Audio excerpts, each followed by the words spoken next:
5. Kepergian ibu. Hampir sudah 3 jam lamanya Joni kecil terbaring tidak sadarkan diri di atas pos ronda. Orang-orang yang berlalu lalang di sekitaran tempat itu tidak mempedulikan sama sekali tubuh mungil yang tergeletak di atas lantai kayu berlapis karpet tipis. Mereka menganggap Joni kecil hanya seorang gembel yang sedang melepas penatnya sementara di pos itu, sehingga mereka tidak berani untuk mengusiknya. Tidak lama kemudian, tubuh kecil Joni sedikit demi sedikit bergerak menandakan ia sudah siuman. Perlahan-lahan mata bocah kecil itu mulai terbuka. Joni tidak langsung bangun dari tempat tidurnya. Matanya menerawang ke setiap penjuru pos ronda tersebut. Joni merasa sangat asing dengan tempatnya itu. Di mana aku ini? Joni mencoba mengumpulkan semua ingatannya sambil bangun dari tempat tidurnya. Kenapa kepalaku sakit sekali? Apa sebenarnya yang terjadi denganku ini?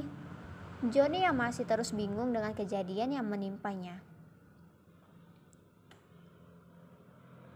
Tiba-tiba mata bocah itu terbelalak. Rangkaian demi rangkaian peristiwa satu persatu mulai terkumpul dalam ingatannya. Dari sebelum ia berangkat dari rumah sakit, sampai tubuhnya terbentur keras di dinding pagar karena mendapat tendangan dari Hafid. Ternyata benar kata ibu, dia memang bukan ayahku. Mana ada seorang ayah yang tega melukai anaknya sendiri hingga hampir mati seperti yang dilakukannya padaku. Sekejam-kejamnya seekor binatang buas, takkan mungkin ia mau melukai atau membunuh darah dagingnya sendiri. Mulai hari ini dan seterusnya, aku bersumpah kalau dia itu bukan ayahku lagi, dan aku ini bukan anaknya lagi. Sakit hati dan luka yang telah ia torehkan ke dalam tubuhku sudah impas membayar arti seorang anak kepada seorang ayah. Tuhan, bila aku berdosa karena ucapanku ini, maka aku ridho mendapat murka-Mu. Joni menatap dengan tatapan kosong. Mulai hari itu, hati murni seorang bocah harus ternodai karena mendendam dendam yang begitu mendalam kepada ayah yang tidak pernah menganggapnya sebagai anak. Salahkah? Benarkah yang dilakukan oleh bocah sekecil Joni kepada ayah kandungnya itu? Biar Tuhan saja yang menjawabnya di hari kemudian. Joni turun dari pos ronda sembari menatap jam tangan kecil yang ada di pergelangan tangan kirinya. Astaga, sudah jam 4 sore. Aku harus ke rumah sakit untuk menemui ibu. Beliau pasti sudah sedari tadi mencariku. Joni berlari menuju arah rumah sakit, di mana sekarang ini ibunya harus bertarung melawan kanker yang ia derita. Joni terus berlari melewati satu gang ke gang yang lain untuk mempercepat dirinya sampai ke rumah sakit, di mana ibunya sedang dirawat. Dengan susah payah dan butuh perjuangan yang begitu melelahkan, akhirnya bocah kecil itu sampai juga di rumah sakit yang ia tuju. Keringat sudah membasahi sekujur tubuh bocah kecil itu. Baju basah, wajah penuh luka membuat orang-orang yang ada di sana jijik melihatnya. Joni tidak peduli dengan tatapan sinis mereka. Yang ada dalam pikirannya saat ini adalah ibunya. Joni terus berlari menuju ke arah kamar di mana ibunya sedang dirawat. Saat tiba di depan kamar ibunya, Joni memutar gagang pintu tersebut dan dengan tubuh kecilnya, ia mendorong daun pintu hingga terbuka lebar. Matanya terbelalak setelah melihat keadaan dalam kamar sudah dalam keadaan rapi. Di mana ibuku? Ucap Joni sambil melayangkan pandangan ke seluruh penjuru ruangan itu. Karena orang yang dicarinya tidak ada dalam ruangan itu, Joni kemudian berbalik dan berencana mempertanyakan keberadaan ibunya ke ruangan resepsionis rumah sakit. Joni berlari ke arah ruang resepsionis rumah sakit. Hatinya begitu gundah memikirkan keberadaan ibunya. Tapi belum juga ia sampai ke ruangan yang ia tuju. Tiba-tiba seorang perempuan memanggil namanya. Nak Joni, ucap seorang perempuan kira-kira seumuran dengan ibunya mendekat ke arahnya. Bu Yati, balas Joni menghentikan langkahnya. Dari mana saja kamu, Nak? Ibu sedari tadi menunggumu di sini. Terus kenapa dengan wajahmu ini?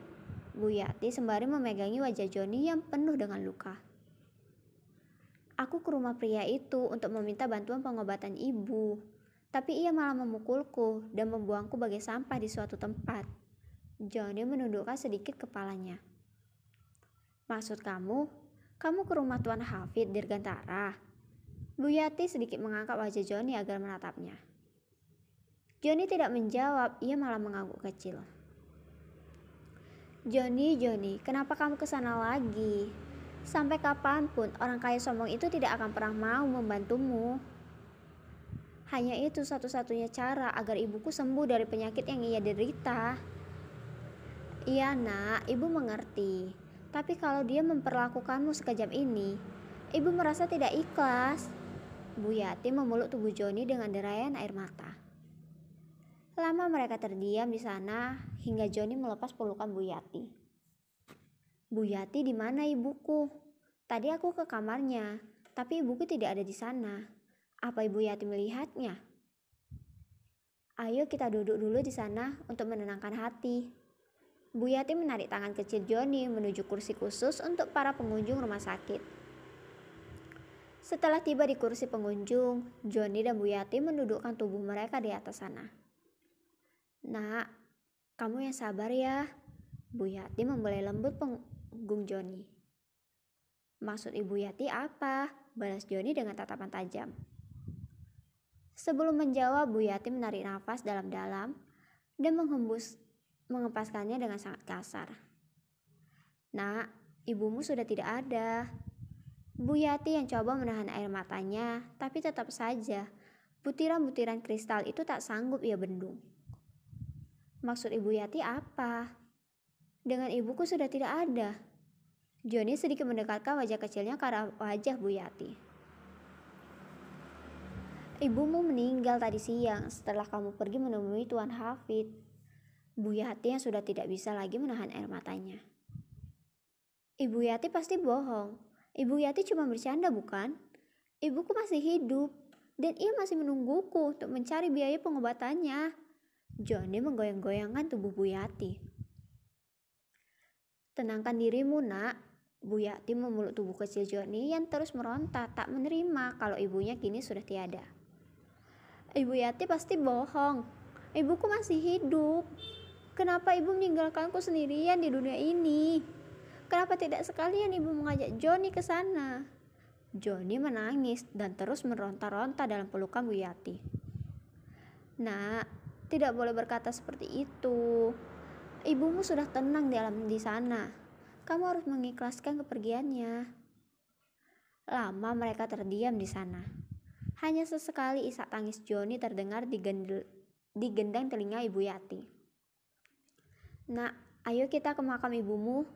Ibu sudah mengurus pedumian ibumu, tapi sebelum ibu kesini untuk mencarimu. Karena ibu yakin kamu pasti kesini untuk menemui ibumu.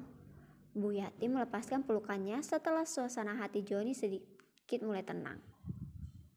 Johnny tidak menjawab, ia hanya bangkit dari tempat duduknya dan mengikuti langkah Bu Yati yang sedang menarik pergelangan tangannya. Hati bocah itu begitu hancur, pilu, sedih bercampur jadi satu. Gairah hidupnya terasa mati terbawa bersama arwah ibunya.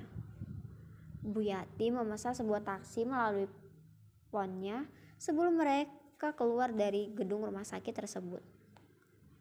Tidak lama kemudian, kini mereka menuju tempat pemakaman umum, di mana ibu Johnny baru saja dikebumikan, menggunakan taksi yang sudah dipesan Bu Yati sebelumnya. Hanya butuh waktu 10 menit saja, kini taksi yang mereka tumpangi sudah berhenti di depan pintu gerbang sebuah pemakaman umum yang terbilang cukup luas.